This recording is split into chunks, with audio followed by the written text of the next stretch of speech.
Number 11 starts out just like numbers 9 and 10, but then we take it a step further. So starting the same way, NH4NO3 dissolving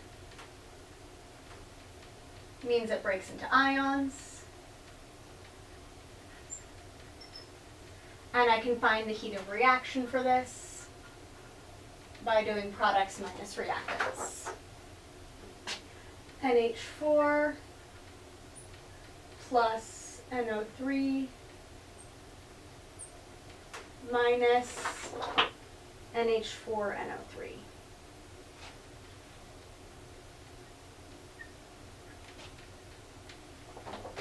So negative 132.8 plus negative 206.6. This bracket simplifies to negative 339.4. So negative 339.4 minus negative 365.1.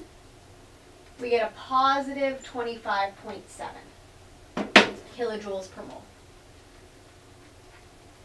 Now, because this is a positive heat of reaction, that means the reaction is absorbing heat. Since we know we're going to then take that heat and exchange it with some water, it's helpful to know that if the reaction absorbs heat,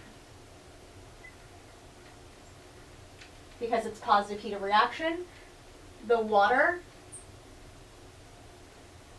will release heat. If the water is releasing heat, getting rid of heat, its temperature is going to decrease. So at this point in the problem, I like to think through that, make a note of it, and then keep going with my math. Now, the fact that we have 10 grams of the ammonium nitrate dissolving means I'm not getting exactly 25.7 kilojoules because I didn't use a full mole of it. So doing my proportion will scale the amount of heat to the 10 grams of ammonium nitrate I'm using in this specific problem.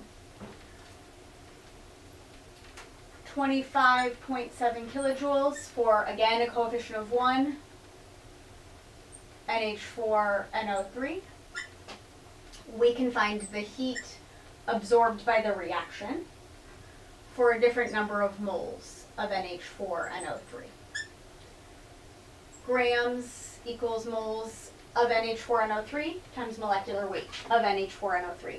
I am never, ever, ever going to use moles of water in this proportion because the water I'm referring to is not a part of the reaction, and the heat of the reaction is about the reaction, so my proportions are always in terms of the reaction. NH4NO3 has a molecular weight of 80. That gets me my moles of NH4NO3 to be 0.125. Therefore, cross-multiplying, when I use specifically 10 grams of ammonium nitrate, 3.2 kilojoules are absorbed by the reaction, and therefore 3.2 kilojoules are released by the water.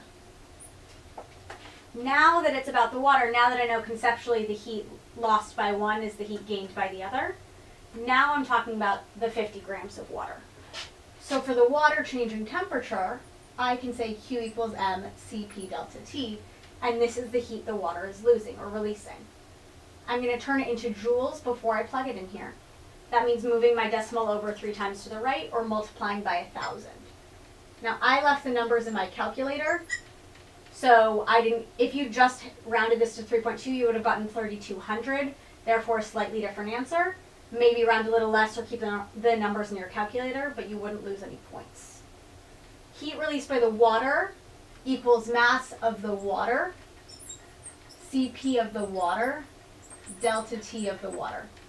Personally, I like to solve just for delta T. Divide by 50, divide by 4.18. Delta T, I get 15.37. If I go back to the logic I used earlier, the water's changing temperature by 15 degrees, but the temperature's going down. It's getting colder. So if it started at 40 degrees and it's getting colder by 15, that is how I find my final temperature. And I get 24.6 degrees Celsius. If you're setting up your delta T as x minus something or something minus x, for this problem, or for all problems, you'd have to consider the water getting colder before you even set this up. So if you're going to solve it with something else besides just X plugged in for delta T. Because the water is getting colder in this case, we know that the initial temperature is bigger than the final temperature.